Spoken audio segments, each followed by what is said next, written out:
રાજ્યમાં ફરી એકવાર લવ જેહાદની ઘટના સામે આવી છે, જ્યાં એક આદિવાસી સગીરાને વિધર્મી ભગાડી ગયો છે, જેના કારણે પોલીસ સ્ટેશનમાં આદિવાસી સમાજનું આખું ટોળું ભેગું થઈ ગયું હતું.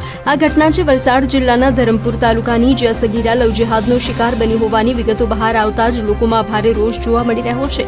સાથે જ આદિવાસી સમાજના અગ્રણીઓ અને હિન્દુ સંગઠનો મોટી સંખ્યામાં પોલીસ સ્ટેશન પહોંચ્યા હતા.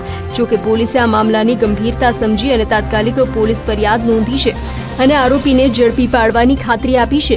વિધર્મીને પકડી પાડવા માટે પોલીસની વિવિધ ટીમો બનાવવામાં આવી છે.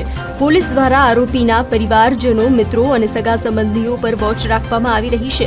આ ઉપરાંત ટેકનિકલ સર્વેલન્સના આધારે આરોપીનું મોબાઈલ લોકેશન અને તેના સોશિયલ મીડિયા એકાઉન્ટ્સ પણ ટ્રેક કરવામાં આવી રહ્યા છે. બીજી તરફ સ્થાનિક અગ્રણીઓ અને ભોગ બનનાર સગીરાના પરિવારજનોએ એક જ માંગ કરી છે કે તેમની દીકરી વહેલી તકે પરત મળે અને આરોપી સામે દાખલારૂપ કડક કાર્યવાહી કરવામાં આવે, જેથી ભવિષ્યમાં આવી ઘટનાઓ ન બને.